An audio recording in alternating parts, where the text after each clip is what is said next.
political analyst. Our first councillor who is in our studios is Councillor Teslin Boysin. Again, we have invited other councillors, the likes of Councillor Uyela Mafaya of the African National Congress and the Councillor Lance Grootboom of ACDP. Some other councillors are still in a council meeting, but these councillors have managed just to come, and yet after the interview, they will return back to the council meeting. We thank you very much, these councillors, for their commitment in terms of informing our communities. Thank you very much, Councillor Teslin Boysin of DA. As I have said, you were supposed to be in a panel discussion with Councillor Uyela Mafaya and Councillor Lance Grootboom, but as you know that your council meeting is still on as we are speaking. But nevertheless, good evening and welcome. No, good evening to you, Percy, and good evening to your viewers. It is indeed a pleasure for me to be here with you. Thank you very much for making time, Councillor Teslin Boysin. Councillor Teslin Boysin, I understand today you are in a council meeting, a very crucial council meeting, whereby you are or you were busy in discussions in terms of finding one another for the approval of the 2023-2020, is it 2024, 2025 budget. Yeah. Did you manage to approve the budget? Yeah, but see, the budget was approved by the majority of councillors in council. So you need a majority of 61 councillors, that is a 50 plus 1, which is the majority of councillors, to approve a financial budget. It was approved today in council. However, the DA did not support the approval of the budget at this stage. So you didn't vote for this budget? We voted against the approval of the budget. Why? So there are a few things that were very concerning to us as a political party.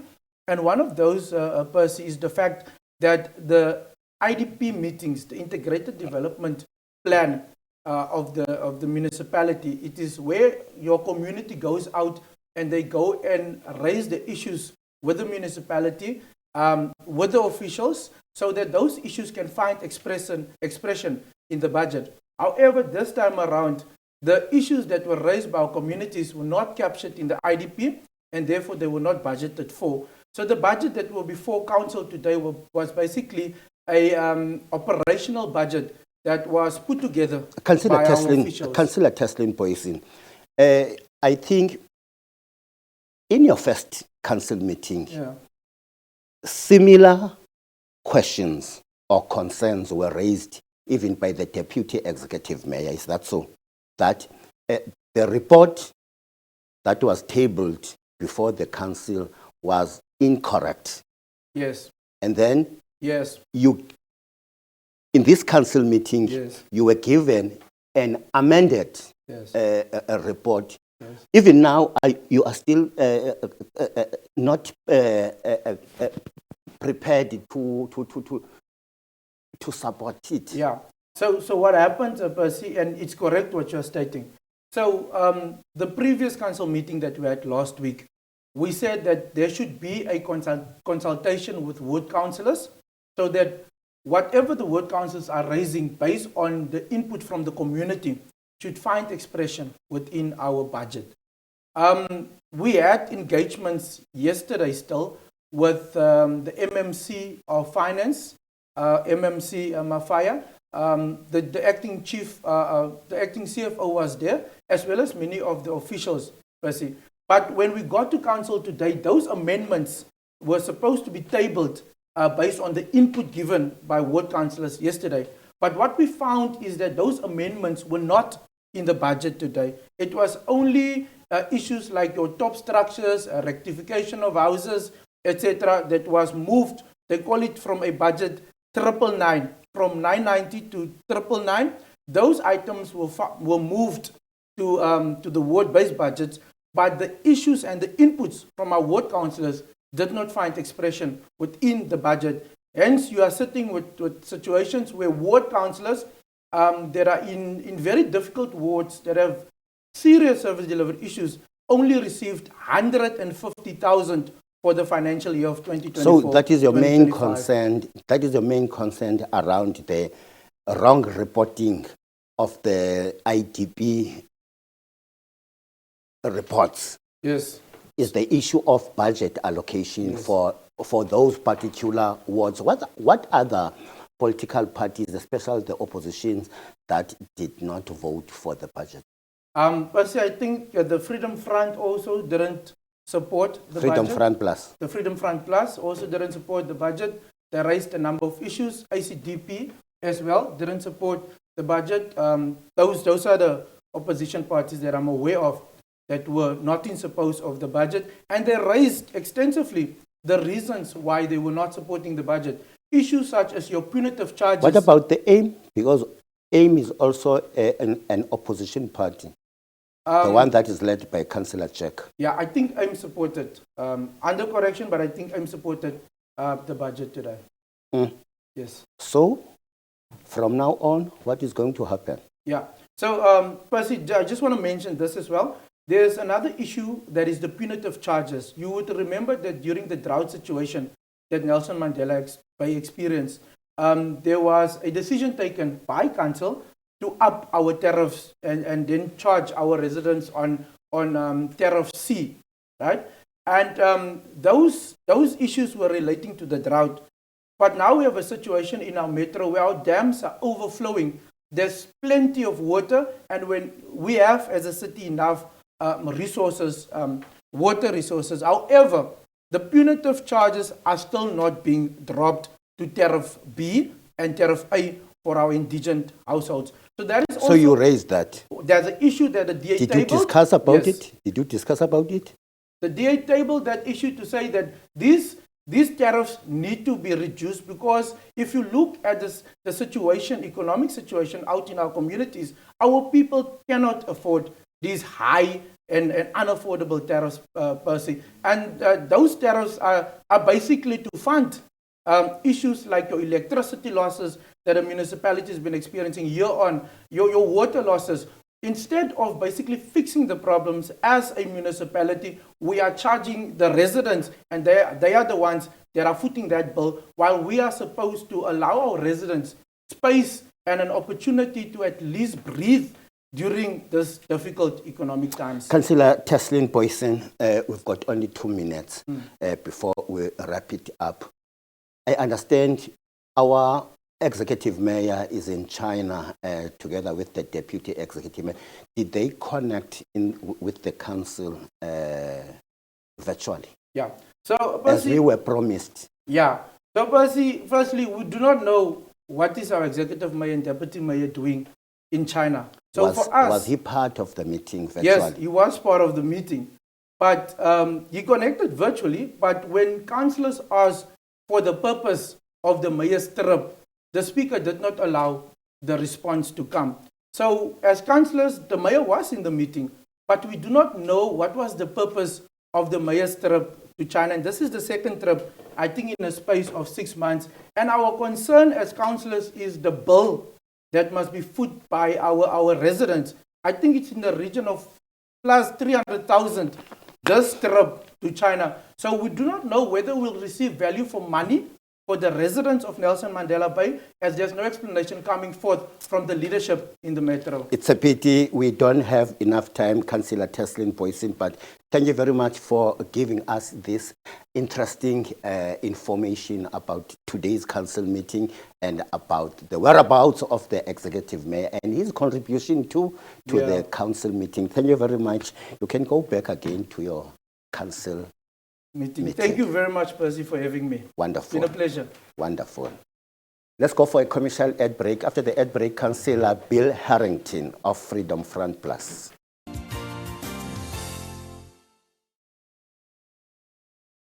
Sibuyile khona kwinkqubo yethu iVOB Voice of the Bay. Good evening once again. My name is Percy M. Now I am joined by Councillor Bill Herring. Councillor Bill Herring is a councillor of Freedom Front Plus in the Nelson Mandela Bay municipality. Last week or a week ago, On behalf of his party, he has filed a motion of decentralizing the Nelson Mandela Bay municipality. Councillor Harrington, good evening. Good evening, Percy. Good evening, listeners. I understand that on behalf of your party, the party that you are representing in the council, you have filed a motion of decentralizing the Nelson Mandela Bay municipality. The papers were received by the Speaker's office. Even the Cocters MEC in Bisho also know about your motion. Tell us, what motivated your party to file this motion? Well, Percy, first of all, the motion was submitted on the 18th of this month. So by council rules, it can only be heard after 10 days. I would have loved it to be heard today, but it's not, the time period didn't pass. The Freedom Front Plus, first of all, is part of our 10-point plan is decentralization of municipalities or bigger metros. That is basically and only to bring back service delivery to the towns within a metro. So yeah, we've decided that, after speaking with residents when we did our campaign for the 2024 election, we touched on those issues as well of decentralization. And yes, the residents that we spoke with is up for that. They feel that the services that they should be rendered and receive is not coming to them. Exactly, Councillor Bill Harrington. You want this municipality to be divided into three: the Kareha, the Dispatch and Gqeberha. Gqeberha, yes. Look, first of all, it was separate municipalities. The metro was established, or this municipality was established as a metro in 2000, somewhere in December 2000, and it's now almost 24 years, almost 25 years later, that we need to go back and see, was the decision made then the best decision for the residents?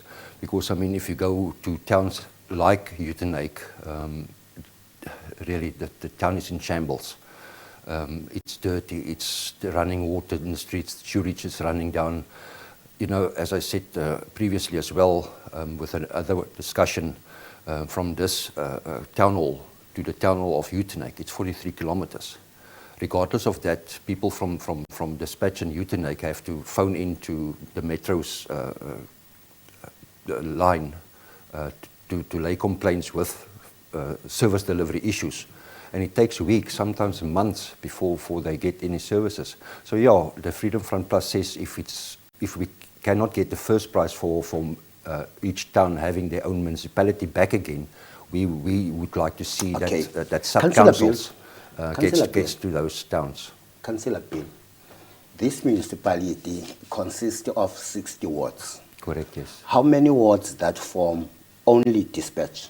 Look, obviously they must go back on the planning of those cities or the towns to establish the borderlines of those towns back then, and work from there. So the demarcation must be followed through. I will also suggest, speaking on that issue, is then to take it back to the residents, as I say, to have public hearings on that issue. As you mentioned, when you opened this conversation with the two of us, you mentioned that, yes, we did also write to the, we did receive a letter back from the MEC by stating it is solely in the hands of the metro or the municipality, the current municipality, to establish or not agree to that. So it does not have anything to do with provincial government at all. So it lies with us. And yeah, unfortunately, there is a lot of councillors that's, I don't want to use the word arrogant, but they're protecting the metro without looking at alternatives. So each town must have its own mayor. Correct. And own municipality, like a normal town. I mean, like Uitenhage and Dispatch and PE was... They must have its own mayor, council meetings, budget, and so on. Because then the accountability goes from that municipality Who towards... who is also supporting this motion? Well, I've reached out to various political parties at this stage.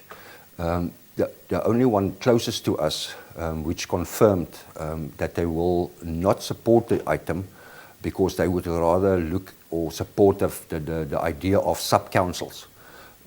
But in my motion that will be read into council, it's not an add-on, but the definition of what we're stating for decentralization is also, if it's not a municipality itself, it should be a sub-council with a town a municipal manager, with his team, with all the relevant departments within that municipality, then we'll also then report back to the structure this side. Because at this stage... So Councillor Bill Herring, you want something like Orania? No, funny enough, you're now almost the seventh person that told me, without knowing and reading and understanding the decentralization definition, it's not to say that it's only an Afrikaner town, or it's only a white town, or it's only a colored town, or it's only a black town. The town itself, there's no one's going to be expected to move or anything like that. Where you reside, you reside. It's not a Orania. It's a municipality. We drive the But something similar to that. No, it's because it's because I'm from the Freedom Front Plus and because I'm white. Now you always think it's a Orania issue. It's not a Orania issue. It's a municipality issue that we need to go back to as a municipality to render services, regardless of who is in the town, who's running the show. So you don't, as Freedom Front Plus, anymore recognizing the metros? No, we do. We do. If it's working, there's no problem. But the service delivery issues is heaping up. We're sitting with thousands of leakages, potholes, etc., etc. So yes, we definitely establishing, or we definitely support the decentralization of the metro. This metro is especially where I self reside in. So yeah, I mean, and as I said, it boils down to accountability. The accountability from the current structure is not working. So it must be on grassroots level where the municipality or the residents in a certain municipality demarcation area reports to that municipality. Did you get any response from the Cocta's office? Yeah, the only response is that it is not within their hands or within their saying. They cannot rule or anything on that. They cannot support, because I actually wrote a letter to them requesting that they initiate public participation from their side. They wrote back by acknowledging my letter and appreciated the letter, and then said that it's solely within not their prerogative to do anything or to... Lastly, in 5 seconds, when can we expect this issue to be debated in the council? The very next council meeting.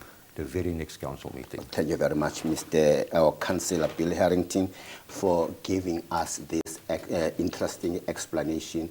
We expect you in the near future to come back again and give us a feedback around this matter. But we really appreciate your time. Thank you so much. Appreciate it. Thanks, Percy. That was Councillor of Freedom Front Plus, Councillor Bill Harrington. Once again, we will go for a commercial break, and then when we come back, Mr. Nkululeko Montana will be joining us up until 8 o'clock. Let's go for a commercial break.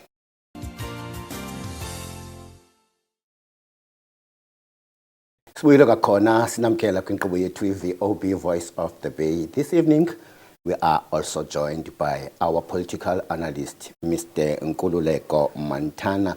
Mr. Montana, siyakwamkela.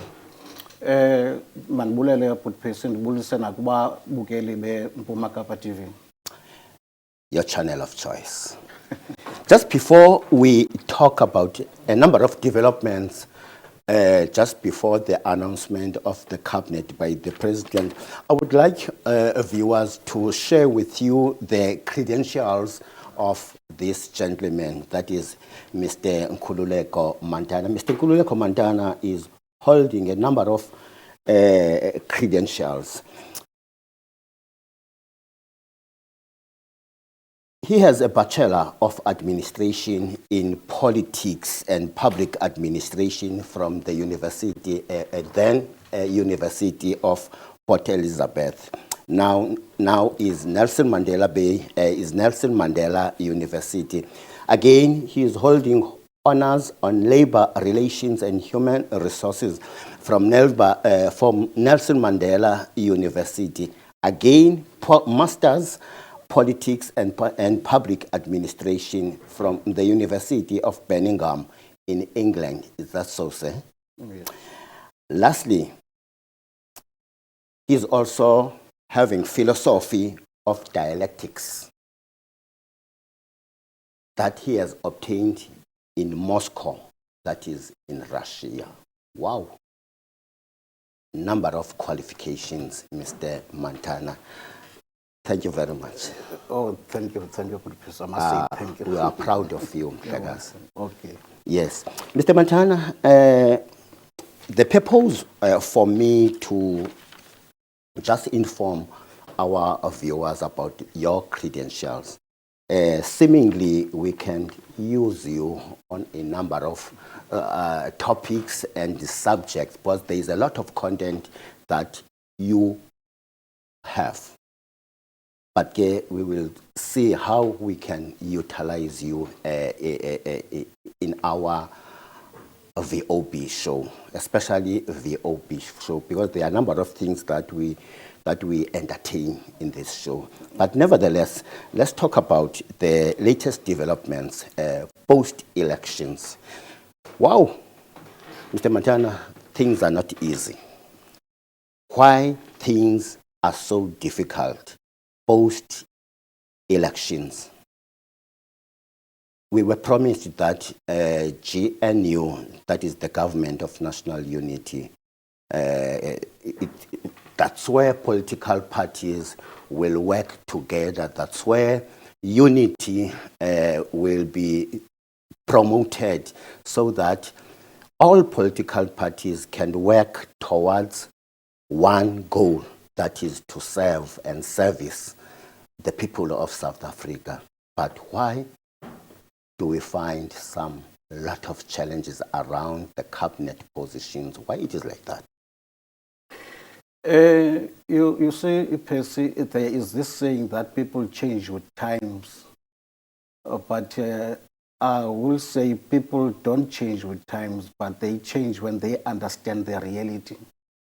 At some stage, we must stop misleading and let people understand what is happening, because I'm sure everyone is waiting. The first thing that is happening is that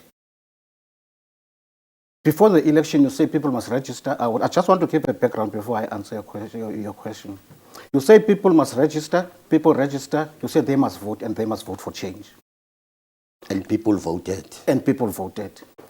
But the reality is, not just voted the way they voted. Voted the way they voted. Now, the reality is, your democracy stops after you have put that X. When you put the X and go home, eat, wash, and sleep, your democracy stops. It ends there. It ends there. What kicks in is an indirect democracy. When those people that you vote for, they go to parliament and elect the president, they don't consult you. There's nothing wrong with that. It's indirect democracy. The second part is that when they must form coalitions, they don't come to you again. They go there, they think, they have their own perceptions and egos. Who must be my partner, who I must go into coalition with? You are not there. So that is the first problem that you are having. So it is an indirect democracy. I'm saying that there is nothing wrong with that. You see, when a person warns you, that there is someone waiting for you he wants to rob you in that corner. Yours is to accept, not argue, that maybe there is that person and prepare for that eventuality. What is going to happen first? If you are prepared and that person is there, you are prepared. You have not caught with your pants down. But if there is nobody there, it was a bluff, you have lost nothing. The African National Congress was told by the states, by Ipsos and other polls, by analysts, by experts, that there is a possibility that in these elections you are going to fall under 50. There is that possibility. And then the ANC, what they did, instead of taking that and prepare for it, for that eventuality, if it happens. If it doesn't happen, it doesn't happen. They didn't. The situation that we are in now, we see that the ANC believed in itself when it says, Nitanda, Ningatand. There is no coalition that is going to happen. We are going to get the absolute majority. Now they didn't prepare. Now you can't fault at the DA. When they had and look at the same thing that I just explained to you and prepared for it. Before the elections, the DA went into the multi-party charter, the moonshot part, Dobuli Nyanga, with those parties that they want to, they were trying to prepare for this eventuality. When the polls told them that they can get 20% and really the ANC can get 40%, there is a leak, Yakazile at OR Tambo saying, if ANC can get 40 and we can get 20, that will be huge. We don't even need the mood pack. That will be huge. It was their secret meeting. What I'm trying to emphasize to you, is that the Democratic Alliance has been preparing for this eventuality, that this may happen. After that, when they saw that they can get the 20 and they can get the 40, you heard them saying, we can work with the African National Congress. But, as in front of Paul Mashatile, we want ANC Yakaramapos. They were so thinking about that. Now, we are doing everything wrong. I'm going to go to what is happening now. Now you are not prepared. This person, we are all going to prepare China. When you buy a car, you must first negotiate the terms, all those things, and then you put the pen on paper. You don't put the pen on paper and then you discuss. That's where we are. The ANC, because they got the document, you can see that was a legal document. This clause that Zille talked about, clause 24, clause 17, clause 18, that is a legal. They have consulted extensively, you can see. But the African National Congress found itself signing that document. Ngalemid, on this day, they were putting who speaker, not deputy speaker, and the chief whip. Most of them, Bapha Benzalando, it was signed. Ngoku Shivambu saying we want a break, they were signing the document. You can't sign a document like you don't do it. You don't do it. Now they say that there are mistakes, there are things that they misinterpreted or they didn't understand. Now they want to discuss. Now, longe ilizo on standstill, because the African National Congress was not prepared for this eventuality. Now they are discussing the document. There's nothing wrong with the bargaining. There's nothing wrong with bargaining. Bargaining has got distributive bargaining, it has got integrative bargaining. Distributive bargaining is when you take positions. Mr. Mantan, we'll just take a break and go for a commercial break, and then we will give you an opportunity to talk to us and explain and give your analysis when we come back. But for now, let's go for a commercial break. Challenges that are faced by the GNU. Thank you.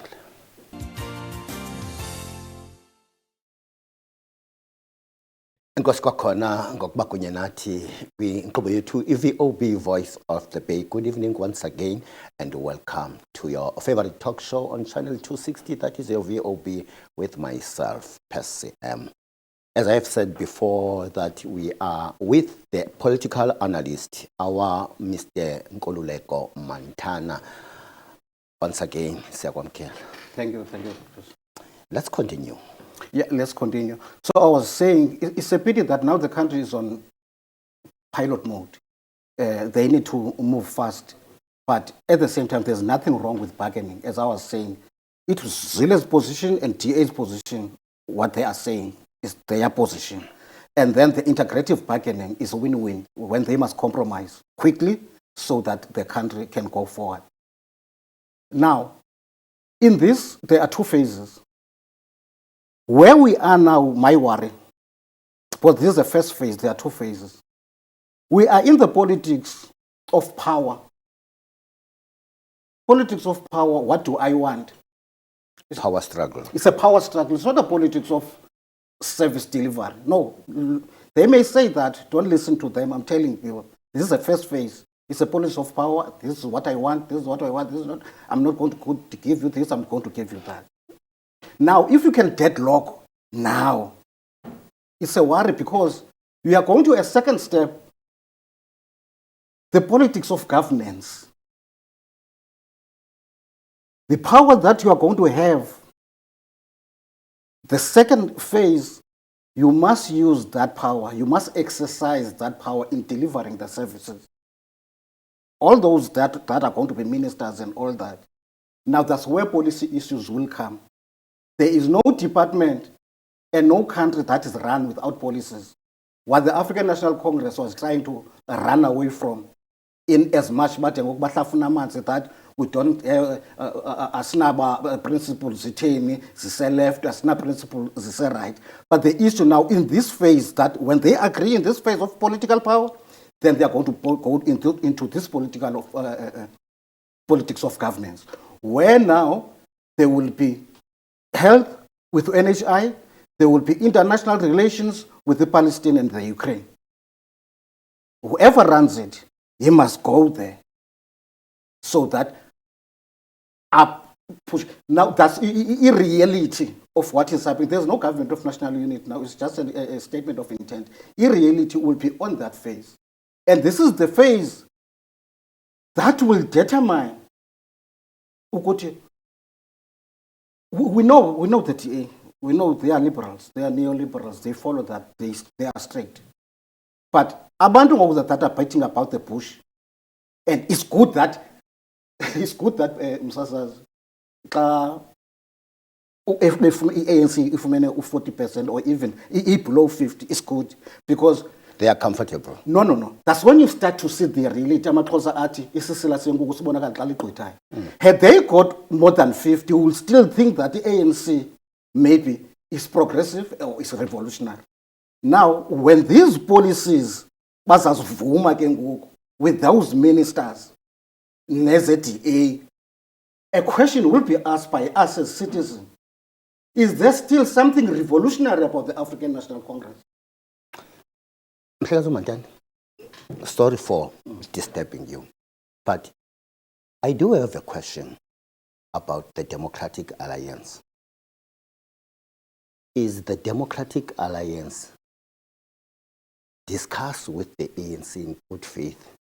The reason why I'm asking this question, there is this saying they are always talking about, we are talking with the ANC of Cyril Ramaphosa, or that is led by Cyril Ramaphosa. Why are they reducing this to an individual? Right. Is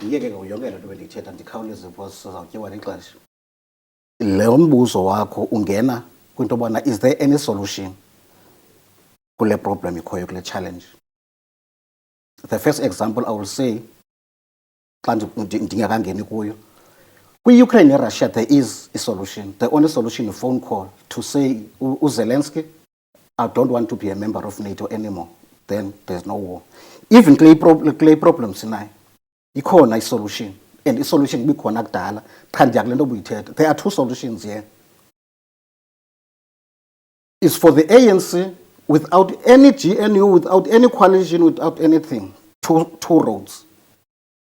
They take the MKP, they take the EFF, they take the Patriotic Alliance, or they take the IFP. They have numbers, and then the country will go.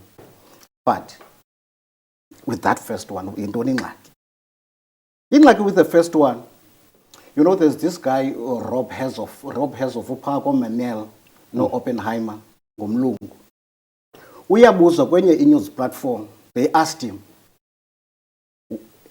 with the emergence of the MKP and the EFF, ANC, aren't you white people afraid of them managing against white people? I'm not quoting him, but what is interesting is his response.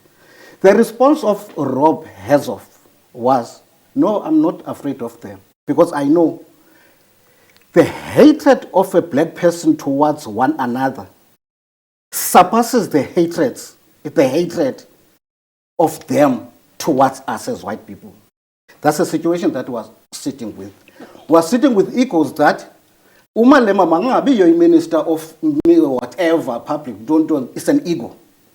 It's just an ego. You will get people who are telling some lousy excuses to say that you want the minister of... So what? In the bargaining, as I've explained, but the explaining Boomland, everybody comes with something. Now the DA wants 11 or 12 ministers with deputies, with the DGs. Is that not... It's a coup towards to law uti. I want a minister of whatever. Katie Mackenzie, I want a minister of Home Affairs. It's one. This one, the MKP.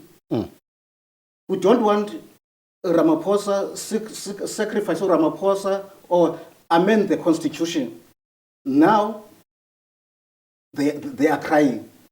There is nothing unconstitutional about changing the constitution on a basis or amending the constitution, as long as you meet the threshold, a constitution. If it needs 2/3, if you have a 2/3, you can, it's constitutional. But now you hear people, Londo Abayas, that is why they don't want this road. That is the African National Congress. That is point number one. They don't want that road. Because the African National Congress, really, I said we must talk reality today, is you go and vote, but the people who are influential after you have voted are those that are funding the ANC or even those other parties. As the former CJ, Chief Justice, said, there's no free lunch. I give you 20 million for the votes, I want something. So, when a government then is ruled by these shadow rich people behind them, it's called an oligarch state. We are in an oligarch state. It's not only South Africa became a club position. Before 2000, before Putin and Russia again, Russia was ruled by oligarchs. But what Putin said 2000, what? Today, I want you, Nisuke, Kundone government. Don't influence any party, don't sponsor any party, let me rule Russia. You see? For the last time, Mr. Montana, we will go for a commercial break. Sorry for that. Masibaleke singasevenkileni. Sizawubuya ke siqole siqokumbele khona inkqubo yethu eVOB.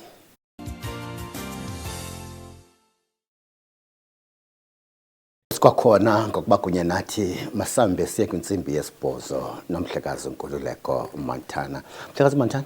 Yes, sir. Inkosi kwakhona ngokuba kunye nathi. Mandukunike ithuba lokugqibezela intetho yakho. Okay. And this is a route.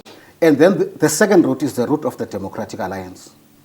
The African National Congress does not need coalition. They don't need this government of national unity and all that. African National Congress, them with the DA, they can form a government. They can. But the African National Congress, it knows that that will be immoral. And the South African Communist Party, the COSATU, and Nabantu will not accept that. We must be very straightforward. And these people that are masquerading as investors, benithetha ngabo, abo Rupert, abo Oppenheimer, the Menels, they are the ones, but they have funded, we've seen it's them that were funding the ANC. So there's no free lunch. They want the ANC to work with the Democratic Alliance, and they don't want the ANC to work with these parties that I've just said, the EFF. The MK and the MK and the all EFF. that. And let me tell you, now, because we're very quick. You know what these shadow rich people want? They just want security from the African National Congress. Why? Because we fought for nothing and we own nothing. Umzekelo, I'm going to give you two establishments. The South African Reserve Bank, NASPAS. I'm going to explain so that I want to speak reality today. Do you know that we don't even own the South African Reserve Bank? You must Google now as I speak, Bapulapul. Google, take your laptop, your laptops, your iPads. Google, who are the real owners of the South African Reserve Bank? The real owners of the that have got shares, go South African Reserve Bank, go Anton Rupert, his trust, go Discover, go ABSA, go Rand Bank. The international shareholders that own our South African Reserve Bank, England, Germany, France, Norway.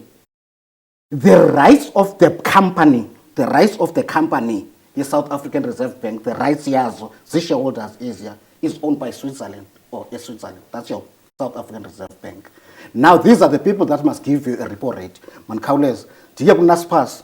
Because I just want to tell you how these people manipulate our votes. And the African National Congress is bona ikuyo because it signs and yabayeka abantu abamhlophe and ngabo abayi problem. Problem yalapha South Africa yiyo because xa ayifuni ngokuba uNASPAS. You see the Media 24 pha eKapa linkulu bhalwe Media 24. Media 24 is subsidiary yakhe News 24. uNASPAS nguNASPAS xa ibizwa. uNASPAS was formed in 1915 le nto iANC yayiyeka kudala. uNASPAS wasifonyiswa emva kwala Anglo-Boer War ngenxa yoba abantu the Afrikaners wanted to promote their language. But after that babekwazi ukuyipromota, they drove a narrative of supporting the apartheid. Quick, good Truth and Reconciliation Committee, 127 the journalists, the NASPAS, Media 24, went to Prime Media. Yeah, media. They went, journalists, they went to Truth and Reconciliation Bishop Tutu, apologizing for the narrative that they have driven against the black people. That's what they did. But they have changed to Media 24, to News, but they haven't changed. Now, yesterday, they are now driving a narrative. It's even them that they owe Dr. Uslope, the former judge, is not a judge or former judge. Now it's Dr. Slope. But we know he's a former judge. We know he's a former judge. It's them who are peddling removal of Paul Mashatile because Paul Mashatile nguloba ngamfuniyo into bangabana abe president and next president. Every month 2 articles will be exposes Zaka Paul Mashatile because they are driving a certain narrative. Today, Kupuma Yambono Stianov. There's a guy who Bernard Legrand or Pukucho Namsanje. He got a bail. Get bail 150. But you know, it is said the former don't Yagastianov. But when it comes to Dr. Slope or the former Judge Slope, the disgraced judge. That's the narrative. So it's a problem of South Africa of that media. That ubangabana into iPhone okanye into iPhone is assisting by the United States. That ubangabana there is a narrative into bana ANC ingathetha ne EFF ithethe ne MK, then the rand iawa, and then the global ratings they are giving the negative outlook to that's what is happening. When it started to say when they started to say South African DA, then when we started that year strengthening, uthiwa ke xa ithethwa ke loo nto those type of markets xa zithethwa cosmetics notorious markets because irand kufuneka strengthenishwe ne-markets zinikwe i-positive outlook when there is something happening. For instance, uStats SA athi there is a reduction of unemployment, then the markets are supposed to react positively because there's something positive, there is an action. But when the markets are reacting to a narrative that they want, they are becoming cosmetic and notorious markets. That is what is happening. And our government for so long, iyekile loo nto isenzeka siphethwe zezi markets. So what I'm trying to say, we're in an oligarch state, controlled by the markets, controlled by Abo Rupert. They are controlling because they want their property rights to be protected. What property rights?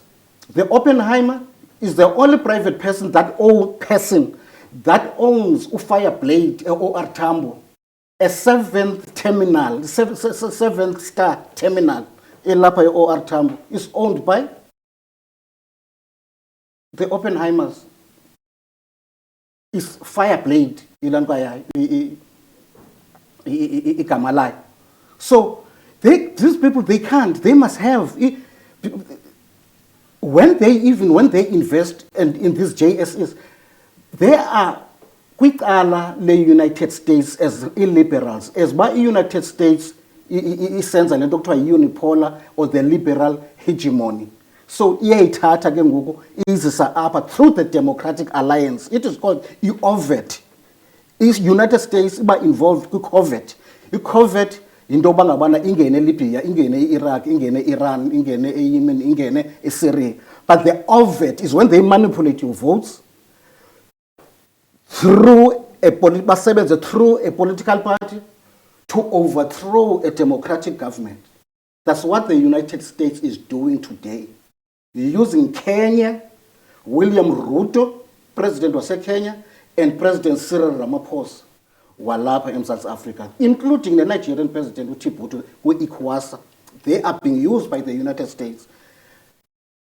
If danger is going with the African National Congress, they are even secretive about what is happening now. Siva DA, Siva Gates McKenzie, and other people, what is happening.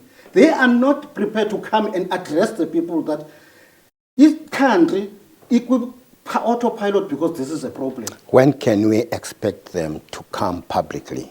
They must report to their masters first, and the masters must tell them what to do. Otherwise, if the masters are not telling them what to do, we are going to find ourselves, investors are going to disinvest, so markets will fall because we are forced into a particular direction that the only ukuphila kwethu nesavior yethu ikweli lase West kwi-Bretton Woods, that is the IMF and the World Bank. South Africa has got another alternative. I'm not saying that BRICS is a good one even now, but there is another alternative that they are afraid to test. If at all, Mr. Montana, these political parties doesn't find each other, what can we expect?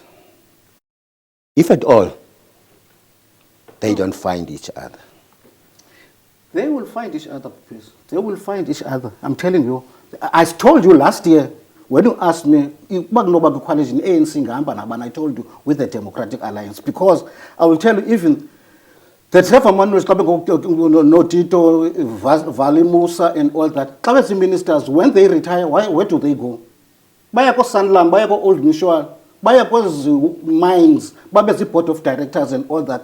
So, bane interest na bongo, sebe part yale problem yalapha in South Africa. You see, were good and all that, but they are in this board of directors now. So, there's no business because Balindi was as oligarchs until South Africa ipume. Do you think, Mr. Montana, we've got 2 minutes, do you think the African National Congress is prepared to sacrifice its deputy president? Cyril Ramaphosa can sacrifice anybody. Cyril Ramaphosa can sacrifice. Cyril Ramaphosa has got no heart. Google LS Molope, an old man. Cyril Ramaphosa owayenza penniless, i-millionaire, ine-bakeries, ehalanguwa, izenzela ngokwayo, wathunywa i-US, into bakabana makayocherisha pa these businesses, about 8 bakeries, Zaka Tatu Sam Molope, kwafika Ron Brown delegation, the congressman yase-US iyobona laa nto yenziwayo phaa kusaqhange ndibethwa lixesha wona bhutwezi, but ndifuna uyisummarize le nto uba lo tata wayesokola kokwabo wahamba standard 8 waphuma usebenza le bakery. Le bakery yana 8 waxesha about 8,000 people eMarhalangu Atteridgeville nabuthembisi. Mamela ke wangena uCyril Ramaphosa bankrupt through the United States. So we can do that to anybody. The last letter, ye email to the Marikana people came to Ramaphosa to Pierre saying this must be the last day, and we saw people betutyulwa basweleka ngenxa kaCyril Ramaphosa noLonmin owayekhona. So the man has got no mercy. Thank you very much. Siyabulela kakhulu ngexesha sinike lona ne-analysis yakho Mr. Nkululeko Manthana. Nto zakuthi xesha lutshaba masibuye sibonane kwakhona kuLwesithathu weveki ezayo phakathi kwentsimbi yesixhenxe kuya kwintsimbi yesibhozo. Kodwa ke idinga lethu ngomso between 6 and 9 kwiNkqubela FM ku-97 hey.0. Busuku benzolo. Adios amigos. God bless.